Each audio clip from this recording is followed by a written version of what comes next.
Hi అండి, good morning. మళ్ళీ మీ zone వచ్చేసాను. ఈరోజు బిట్రగుంటకు వచ్చానండి. అమ్మ వాళ్ళ ఇంటికి, చర్చికి వెళ్ళాను. ఇప్పుడు ఫిష్ కర్రీ చేద్దాం అనుకుంటున్నాను. చూడండి, ఫిష్, మ్యాంగో, ఆనియన్, కొరియాండర్, పచ్చిమిర్చి, టమోటా, కారం, చింతపండు, ఇంకా సాల్ట్, నూనె, పసుపు, యాజ్ యూజువల్ మనం చేపల పులుసులో ఏం వేసుకుంటామో అవన్నీ వేసుకుందామండి. ఈరోజు నెల్లూరు స్టైల్లో చేసి చూపించాలనుకుంటున్నాను. స్టవ్ ఆన్ చేసుకుంటున్నాను. మనం ఎప్పుడు కూడా చేపల కూరకు కొంచెం పెద్ద వెడల్పుగా ఉండే గిన్నె పెట్టుకోవాలి. కాబట్టి నేను వెడల్పుగా ఉండే గిన్నె తీసుకున్నానండి. ఇప్పుడు కొంచెం నూనె పోసేసుకుందాము. కొంచెం అది వేగిందాక, ఆ వాటర్ అంతా పోయిందాక చూసుకొని నూనె పోసుకుందాం అండి. పెనం కాగింది. కొంచెం చేపల కూరకి మనకు తెలిసిందే, ఆయిల్ కొంచెం ఎక్కువ ఉండాలి. ఆయిల్, కారం, పులుపు ఎక్కువ ఉంటేనే ఆ చేప అనేది నీసు అనేది తెలియకుండా ఉంటుంది. ఓకేనా? కొంచెం బాగా ఇది కాగిపోయింది పెనము. నేను కొంచెం జీలకర్ర వేసుకుంటానండి, చాలు. ఇంకా నేనేమి ఆవాలు అవేమి వేయను. కొంచెం జీలకర్ర వేసేసుకొని, జీలకర్ర కొంచెం వేగింది. కొంచెం ఆనియన్స్ వేసుకుంటున్నాను.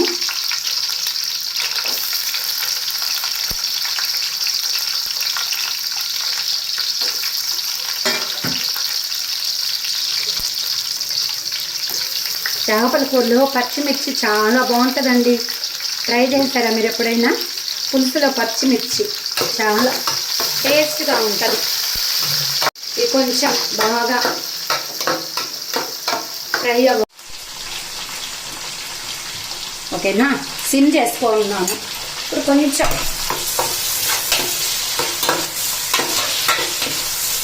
టమాటోస్ వేసుకోవాలి.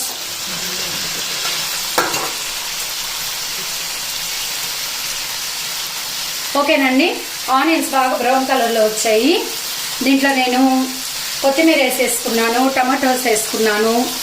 చేపల కూరలో కొందరు టమాటో వేసుకోరు, కాకపోతే నేను కొంచెం 2 చిన్న టమాటోస్ వేసుకున్నాను. నెక్స్ట్ కొంచెం పసుపు వేసుకుంటున్నానండి. నెక్స్ట్ కొంచెం సాల్ట్, నేను కొంచెం చేత్తో వేసుకుంటాను. సాల్ట్ చేత్తో వేసుకుంటే నాకు ఎంత వేసుకున్నానో అర్థమవుతుంది. ఓకేనండి. మనకి చేపల కూరలో ఎక్కువ బాగా మంచిగా సాల్ట్, నూనె, పులుపు, నెక్స్ట్ కారం ఎక్కువ ఉంటే ఆ ఫిష్ కర్రీ అనేది ఎమ్మీగా ఉంటుంది. లేకపోతే మనకి బాగా నీసు వాసన వస్తుందండి. కాబట్టి పర్లేదు, అప్పుడప్పుడు ఇది హెల్దీ కాదు అనొచ్చు. అప్పుడప్పుడు మనం తినేది వారంకి ఒకసారే కదా, అప్పుడు కొంచెం వేసుకోవచ్చు, ఇబ్బంది లేదు. చూడండి, కలర్ చాలా బ్యూటిఫుల్గా ఉంది కదా. ఇట్లా ఇవన్నీ బాగా మగ్గాలి. చూడండి, yellow, white colour, red colour, green colour బాగుంది కదా, బ్యూటీగా ఉంది కదా. ఎస్, చర్చికి వెళ్ళి వచ్చానండి. చర్చి బాగా జరిగింది. మా నాన్నకి చేపల కూర అంటే చాలా ఇష్టం అండి. నాన్ వెజ్లో కల్లా చేపల పులుసు అంటే బాగా ఇష్టం. ఇవి నేను నెల్లూరు నుంచి తీసుకొని వచ్చా. ఈ చేపలు బిట్రగుంటలో అంత బాగుండవు, మన నెల్లూరు చేపలు అయితే బాగుంటాయి. వచ్చేటప్పుడు నేను ఫిష్ తీసుకొని వచ్చానండి. చూడండి, బాగా మగ్గుతున్నాయి.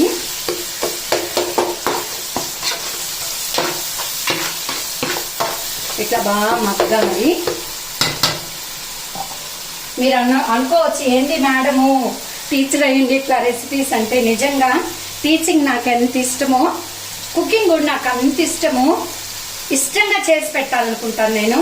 అసలు జనరల్గా నార్మల్గా అయితే నేను నాన్ వెజ్ తినను. చికెను, మటను, నాన్ వెజ్ అంత ఇష్టం ఉండదు నాకు. కానీ వండి నాకు అందరికి పెట్టాలంటే చాలా ఇష్టము. స్టవ్ దగ్గరే ఉండి వండుతానండి. వెళ్ళి కూర్చోడాలు అట్లా చేయను, మాడబెట్టడాలు అట్లా నాకు నచ్చదు. చాలా ఇష్టంగా ఏ పనైనా ఇష్టంగా చేస్తే చాలా బాగా వస్తుందండి. మీరు కూడా చాలా ఇష్టంగా ప్రేమగా వండి పెట్టండి. ఆ కర్రీ ఎందుకు టేస్ట్గా ఉండదో నేను చూస్తాను. మనం వండి పెట్టేది ఎవరికి ఫ్రెండ్స్, బయట వాళ్ళకి కాదు కదా. మన ఇంట్లో వాళ్ళకి, మన బిడ్డలకి, మన ఫ్యామిలీ మెంబర్స్కి. అందుకే మనం చాలా ఇష్టంగా ఓపిక్గా వండి పెడితే మన ప్రేమంతా దాంట్లో ఉండి చాలా టేస్టీగా ఉంటుంది ఫ్రెండ్స్. ఓకేనండి, చూడండి బాగా మగ్గిందండి. ఇది అంత పేస్ట్ లాగా అవ్వాల్సిన అవసరం లేదు, ఎందుకంటే మనం దీన్ని ఉడికించుకోవాలి కాబట్టి. ఇప్పుడు నేను కారం వేసుకుంటున్నా.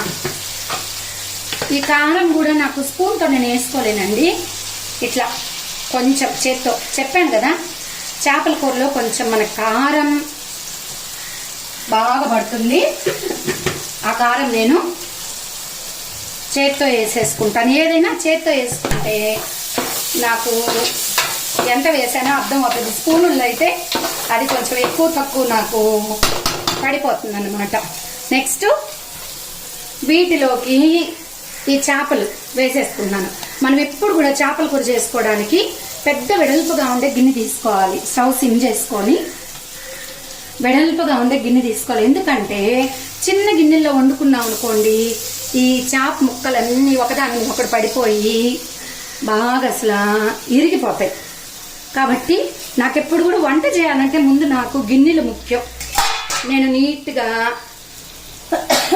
వెడల్పుగా ఉండే గిన్నెలు నాకు బాగుంటే నాకు వంట చేయాలనిపిస్తుంది. అట్లా కొద్దిసేపు మనము ఈ చేప ముక్కల్ని ఇప్పుడు కలుపుకోవచ్చు, ఇరిగిపోవు.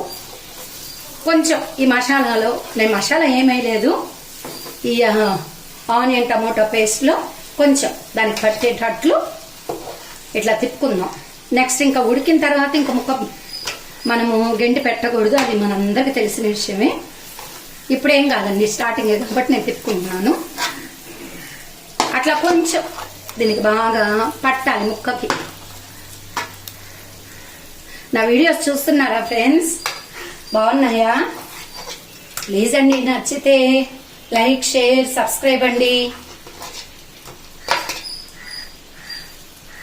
ఇంకేదన్నా సజెషన్స్ ఇవ్వండి ఫ్రెండ్స్. ఓకేనా? ఇట్లా కొంచెం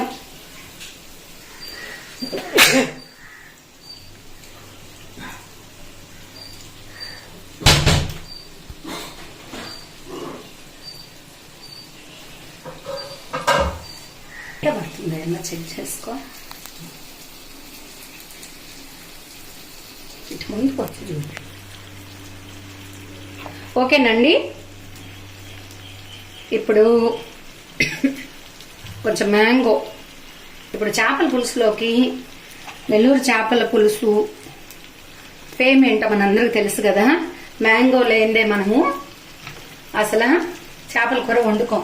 నేను ఆ మ్యాంగో ముట్టిని కూడా వేసేసుకుంటానండి, బాగుంటుంది. పులుసులో ఆ మ్యాంగో ముట్టి తింటే చాలా బాగుంటుంది. చూడండి, ఇప్పుడు ఇంకేం లేదండి, ఈజీ. చింతపండు పులుసు పోసేసుకోవడమే. మనం ఎంత పులుపు అయితే తింటామో, మనకి ఎంత గ్రేవీ కావాలో దాన్ని బట్టి చింతపండు పులుసు అనేది పోసేసుకోవడమే ఫ్రెండ్స్. పోసుకున్నాను. ఇప్పుడు ఇంకా అది పెట్టకూడదు, గెంటి పెట్టకూడదు, ఇంకా గెంటి పెట్టకూడదు. ఇప్పుడు ఇంకొంచెం నాకు వాటర్ పడతాయి, ఇంకొంచెం పులుసు. అదే చింతపండులో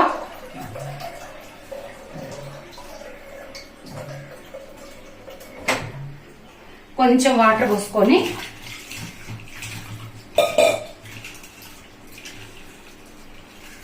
ఆ ముక్క మునిగే వరకు. మరీ చేపల కూర చాలా పల్స పులుసుగా పెట్టుకోకూడదు, నీ వాసన వస్తుందండి. అట్లా అని చెప్పి మరీ గట్టిగా చేసుకోకూడదు. ఇగురైతే మనం గట్టిగా చేసుకుంటాం. సెమీ గ్రేవీగా ఉంటే ఫిష్ కర్రీ అనేది, చేపల పులుసు అనేది చాలా బాగుంటుందండి. ఓకేనా? నేను ఆ చింతపండు పులుసు పోసేసుకున్నాను. నాకు ఈ కన్సిస్టెన్సీ చాలండి. మాకు పులుసుగా తినరు, ఈ కన్సిస్టెన్సీ చాలు. ఇప్పుడు ఇంకా కొంచెం బాగా మంట కొంచెం ఎక్కువ పెట్టేసుకొని దాన్ని బాగా ఉడికిచ్చేసుకొని లాస్ట్లో ఒక మ్యాజిక్ ఉందండి. ఆ మ్యాజిక్ మీకు చెప్తాను, స్కిప్ చేయొద్దు, లాస్ట్ వరకు చూడండి. కొంచెం పోసుకున్న వాటర్, మీకు ఒక సీక్రెట్ ఇప్పుడే ఉంది. ఈ పులుసు ఉడికిన తర్వాత నేను ఏం చేస్తాను మీకు చెప్తాను. దయచేసి స్కిప్ చేయకుండా చూడండి ఫ్రెండ్స్. ఓకేనా? ఇంకా మూత పెట్టేసుకొని ఒక 5-10 మినిట్స్ ఉడికిచ్చేసుకుందాం. ఓకేనండి? కానీ బాగా ఉడుకుతుంది. నేను చెప్పాను కదా దీంట్లోకి ఒక మ్యాజిక్ చూపిస్తాను. ఆ మ్యాజిక్ ఫిష్ కర్రీ బాగుండాలంటే లాస్ట్ లో మనం ఒక పౌడర్ చల్లుకోవాలి. అదేంటి అంటే కొంచెం ఆవాలు,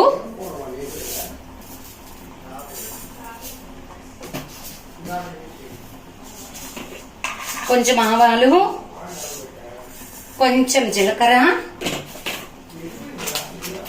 కొంచెం మెంతులు ఎక్కువ వేసుకుంటే చేదు వస్తుంది. కొంచెం మెంతులు. ఓకేనా? ఈ బాగా కొంచెం అట్లా వేపుకోవాలండి. చిటపట అనేది అలాగా వేపుకొని, అంటే మీరు చేతులు పెట్టొద్దండి, కొంచెం ఎక్స్పీరియన్స్ ఉండే వాళ్ళు అట్లా చేస్తారు. ఓకేనా? ఇట్లా వేపుకొని, అంటే మనం తీసుకున్న క్వాంటిటీని బట్టి, ఈ చేపలు కొంచెమే ఉన్నాయి కాబట్టి నేను తక్కువ క్వాంటిటీ తీసుకున్నాను. ఏగిపోయాయండి, ఆపేసుకున్నా స్టవ్. నెక్స్ట్ దీంట్లోకి కొంచెం తెల్లగడ్డ, అల్లం ఏం అవసరం లేదు, ఫ్లేవర్ బాగుంటుంది. తెల్లగడ్డ వేపుకోబడలే, డైరెక్ట్ గా వేసేసుకోవచ్చు. వేసేసుకొని ఇది కొంచెం కచ్చా పచ్చగా పొడిగొట్టేసుకోవడమే. ఓకేనా? కొంచెం కచ్చా పచ్చగా పొడిగొట్టేసుకొని మనం ఇంకా కూర దింపుకుంటాం అనేటప్పుడు మనము దాంట్లో కలుపుకోవాలండి. ఓకేనా? ఇది కొంచెం నేను దంచేసుకున్నా. ఇదిగో చూడండి.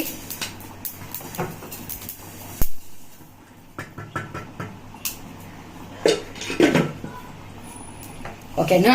ఇది దంచుకుంటాను ఫ్రెండ్స్. ఇప్పుడు కొంచెం పక్క స్టవ్ మీదది కర్రీ నేను ఈ స్టవ్ మీద పెట్టేసుకుంటున్నాను. కొంచెం స్టవ్ దగ్గర కేర్ఫుల్ గా ఉండాలండి, లేకపోతే కాలుతుంది. చూస్తాను కర్రీని ఒకసారి. చూడండి ఎంత బ్యూటిఫుల్ గా ఉందో, మంచి కలర్ తోటి. చూడండి, ఇందాక నేను పులుసు కొంచెం తక్కువ పోసుకున్నట్టే ఉందనిపించింది కదా. ఇప్పుడు చూడండి ముక్కలన్నీ, చేప చాలా ఈజీగా ఉడికిపోద్దండి 5 నిమిషాల్లో. కాబట్టి వాటర్ అంతా పోసుకోవాల్సిన అవసరం లేదు. ఓకేనా? కర్రీ అయితే ఈ స్టేజ్ లో ఉందండి. ఇప్పుడు చూడండి నేను ఈ మసాలా దంచుకుంటున్నాను. నాకు తెలిసి ఇలాంటి రోలు మీ ఇంట్లో అందరి ఇళ్లలో ఉండుంటుంది అనుకుంటా.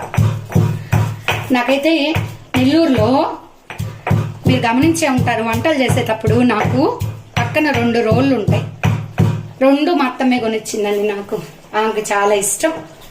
చిన్న చిన్న రోళ్ళు ఎప్పుడు కూడా ఆ రోల్ నీట్ గా కడిగి పెట్టుకోమని చెప్తుంది. నీట్ గా ఉండాలమ్మా ఆ రోల్ అని చెప్పి ఆ 2 రోళ్ళు కూడా నాకు అత్తమ్మ ఇచ్చిందండి. ఈసారి చూపిస్తాను మీకు. ఆ దంచుకునే కర్ర కూడా పెద్ద చెక్కది, అది ఎర్ర చందనంతో చేసిందంట. మా మామయ్య తెలుగు గంగ ప్రాజెక్ట్ లో సీనియర్ అసిస్టెంట్ గా చేసేవాళ్ళు రాపూర్లో. అక్కడ ఉన్నప్పుడు ఆమెది చేయించుకుందంట. ఎర్ర చందనంతో చేసిన దంచుకునే కర్ర, నాకు ఆ చిన్న రోలు, ఆ 2 తెచ్చిచ్చిందండి అత్తమ్మ. మా అత్తమ్మ లేదండి, చనిపోయింది. మొన్న పోయిన సంవత్సరం డిసెంబర్లోనే చనిపోయింది అత్తమ్మ. తర్వాత చెప్తానండి నా స్టోరీ అంతా, అత్తమ్మ గురించి, అమ్మ గురించి అంతా. ఓకేనా ఫ్రెండ్స్?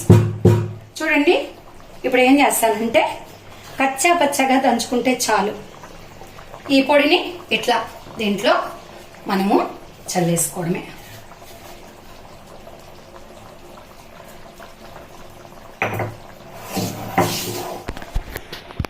చల్లేసుకొని మనం ఇంకా గంటి పెట్టకూడదండి.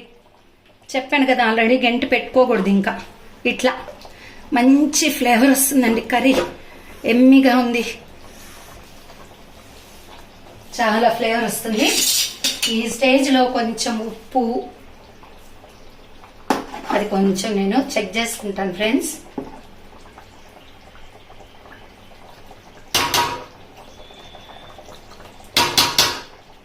అన్నీ సరిపోయాయండి. కొంచెం సాల్ట్ ఏదో కొంచెం తగ్గినట్టు అనిపించింది, కొంచెం టచ్ చాలు. కారం కూడా కొంచెం లిమిటెడ్గానే ఉంది, చాలండి. ఓకేనా అండి? అయిపోయిన తర్వాత నేను చూపిస్తాను. చూడండి ఫ్రెండ్స్, బాగా నూనె అంతా పైకి తేలిపోయిందండి. ఆల్రెడీ కొత్తిమీర వేసుకున్నాను, ఇంకొంచెం అట్లా ఫైనల్ టచ్. నేను కొత్తిమీర పుదీనా ఎక్కువ వేసుకుంటానండి, నాకు ఇష్టం. అదే కర్రీలో అయినా ఎందుకో నాకు బాగా ఇష్టం. ఓకేనా?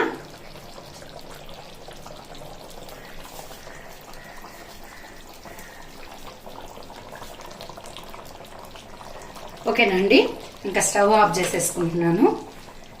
స్టవ్ ఆఫ్ చేసుకొని కింద పెడుతున్నాను ఫ్రెండ్స్, స్టవ్ మీద నుంచి. చూడండి ఫ్రెండ్స్,